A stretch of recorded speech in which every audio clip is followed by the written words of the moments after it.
事情如大家所见，发生在印度中央邦西体区。站着的男子虽然有一些微醺，但还是能一边抽烟一边精准命中目标，动作熟练的让人怒气直飙升。该名男子名为普拉维什·舒克拉，是印度中央邦人民党的高层。再看看他的姓氏舒克拉，这在印度种姓制度中属于高种姓，还是最高级的婆罗门，而且不是一般的婆罗门。舒克拉在梵文里是光明圣洁的意思。这一脉一直被认为是北方婆罗门中肤色最白皙、地位最高的。这段视频是在今年早些时候才开始被印度网友们大量转发的。然而，这距离案发时间已经过去了3年多。受辱的男子名为达斯马斯·拉瓦特，国内很多自媒体称其为低种姓或贱民，但这并不属实。拉瓦特这个姓氏在印度属于高种姓中的沙地利，仅次于婆罗门。受辱的达斯马斯虽属高种姓，但他来自当地的科尔部落。报道称，印度有1亿多人属于不同的土著部落社区，他们被统称为阿迪瓦西，意为土著人。受辱的达斯马斯拉瓦特虽具有高种姓，但却与处在种姓等级制度最底层的人一样。阿迪瓦西人几个世纪以来一直遭受着暴力、偏见和歧视。视频中的达斯马斯拉瓦特显得宠辱不惊，别说反抗了，他甚至连看都不敢看肇事者一眼。跟很多电影情节一样，后续虽迎来了爽文式的结局，但现实生活毕竟不是拍电影。分析整起事件也充分暴露出印度社会的诸多问题。该视频由肇事者普拉维什的好友拍摄，在网络上曝光后，瞬间掀起了轩然大波，成了国际新闻，并在印度国内引起公愤，遭到底层民众一致声讨。由于事发地中央邦当时快要进行地方选举，考虑到事件造成的负面效果将会严重影响人民党与国大党的竞争，于是中央邦首席部长希夫拉杰辛格乔汉不敢护短，立刻下令警方逮捕肇事者普拉维什。在随后的调查过程中，称发现肇事者住宅存在违建行为，于是当地政府动用挖掘机把普拉维什的家给强制拆除了。普拉维什的母亲哭得一度晕厥，画面被媒体转播了出去，舆论哗然。紧接着，希夫拉杰部长专门把受害男子请到官邸，送上印度教最为尊贵的至高礼仪，亲自给他洗脚喂饭，最后还给了国家赔偿，并承诺帮其解决工作问题。在这一番雷霆万钧的慈父般的关怀下，达斯马斯很快摇了摇头，表示接受。后续据印度快报称，肇事者被关押在雷瓦中央监狱，地方法官马尔维亚称其可能被处1年监禁。2023年10月份，肇事者妻子坎长舒克拉向中央邦高等法院提交请愿书，为其丈夫辩解，但被驳回。回顾该事件，达斯马斯在3年前受人凌辱，无人问津。当视频在网络疯传的2天后，部长就给洗脚了。可能受凌辱的达斯马斯自己都想不到会有这么一天。现如今，随着科技的发展，各大网络平台让人们足不出户便可以了解到世界各地的任何消息。不过一提到印度，总是能引起不少人的关注与热议。在人们的固有印象里，都觉得印度的环境脏乱差穷，比如在印度某些地区，手抓饭会直接倒在地板上食用。再有就是在印度传统文化中，牛被视为神圣和崇高的动物，所以会有人拿牛尿洗头或直接饮用。他们还会把食物直接放在牛粪上烤制。总之，我们从网络上看到的画面都是遍地狼藉，充满混乱，不可理解，生产力条件十分落后，缓慢的老旧火车上到处挂满了人等等吸引人眼球的异国奇闻。那么现实中的印度真的如我们在网上所看到的那样吗？其实大家所了解到的相关信息只是印度社会的冰山一角，大多都带有偏见与误解。欢迎来到边缘纪录片，本期艰难旅程带大家走进普通印度百姓的生活，揭示真实的印度，一个被误解最深的魅力国度。瓦拉纳西是印度北方邦城市，位于恒河河畔，是印度教和佛教以及耆那教的重要圣地。天一亮，市中心便开始热闹起来。这座3131平方公里的古城生活着120万居民，狭窄的街道上挤满了各种车辆和行人。很多国家早已退出历史舞台的处理车和人力车在此依旧大行其道，虽然混乱，但显得朝气蓬勃，充满活力。喧闹的街道上，一些不同寻常的货物即将走完最后的旅程。鲜亮的净身布是亲属对逝者最后的祝福。他们从全国各地护送亲人来到圣城瓦拉纳西，沿着恒河岸边为逝者举行火化仪式。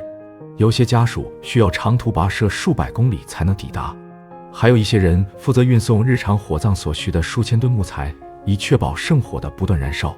作为印度教教义的中心，圣城瓦拉纳西也吸引着众多偏远村落的朝圣者。有时整个村庄的村民会结伴而行，他们会先通过步行，然后坐拖拉机，再转大巴，几经周折，往往需要几天才能抵达圣地。而其他旅行路线也是困难重重。作为印度的主要能源，煤炭的需求量很大。糟糕的道路状况和有恃无恐的煤耗子，让货运司机的旅程不敢有丝毫松懈。距离圣城瓦拉纳西600公里的丹巴德是印度最大的优质煤矿产地，每天都有数以千计的运煤车在这里来来往往。卡车司机帕万已经从事了6年的煤矿运输，他跟妻子还有2个女儿蜗居在矿场附近的一处简陋的小屋内，家里唯一的奢侈品是一台电视。14岁的吉兰有个小2岁的妹妹，名叫罗施尼。常年的在外运输工作让帕万跟女儿们聚少离多。发车前，帕万嘱咐生病的罗施尼要按时吃药。小女儿对即将启程的父亲依依不舍。对大女儿季兰来说，父亲的频繁缺席意味着自由。她认为父亲在家会约束她的生活，她并不喜欢。但每次父亲踏上行程后，季兰还是会为他的旅途感到担忧。要抚养2个女儿，这对于一个印度父亲来说压力山大。同邻国孟加拉一样，印度女孩子通常在结婚时需要戴嫁妆。嫁妆在印度婚姻中是一种传统的礼物，通常由新娘的家庭提供给新郎的家庭。嫁妆主要以黄金为主，或是银饰、珠宝等贵重物品。根据《印度时报》的一篇文章显示，全世界已开采的所有黄金有 11% 掌握在印度妇女手中。这些礼物在印度文化中具有重要的象征意义，也有助于新娘在新的家庭中建立地位。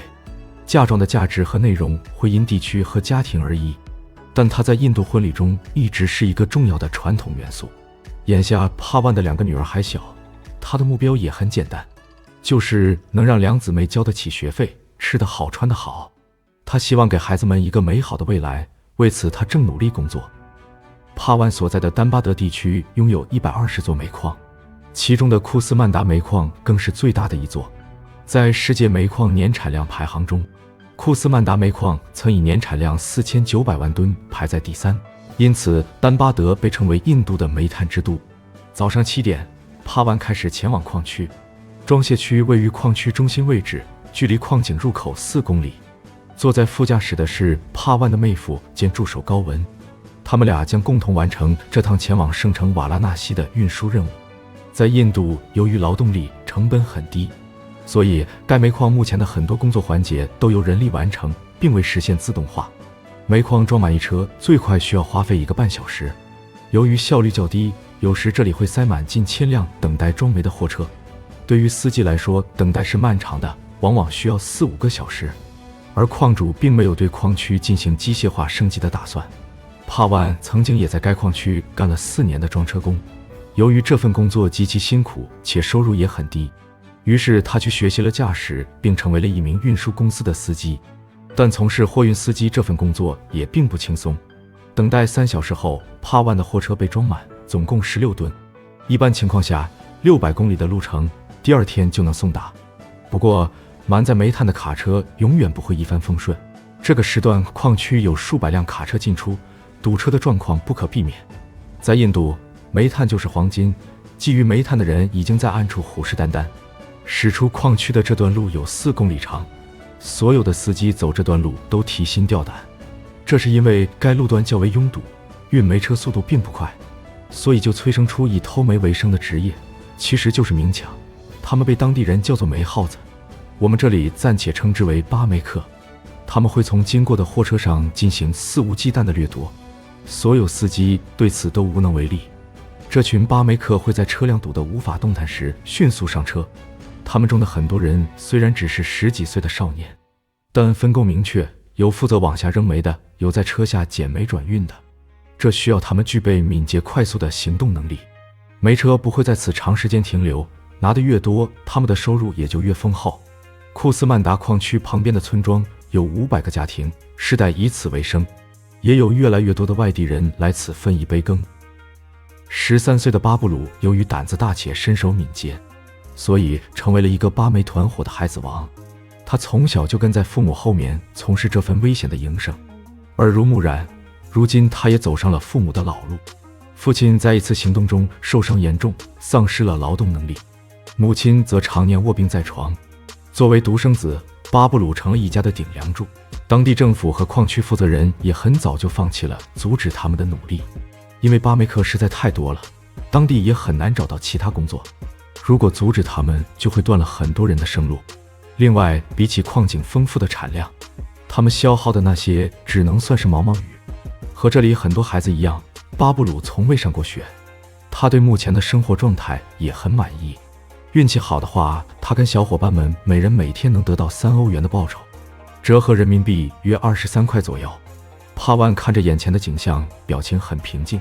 他能理解这群巴煤客的处境，因为他知道这是他们活下去的唯一办法，只是祈祷他们不会在自己的卡车周围被撞倒或受伤。短暂的堵车结束后，巴煤盛宴也提前告一段落。帕万开始了这趟600公里的行程。在这样的车速中，只有那些最有经验的巴煤客才能得手。帕万的损失很少，仅仅几十公斤。终点站是圣城瓦拉纳西。这条煤炭运输线臭名昭著，帕万的旅程才刚刚开始。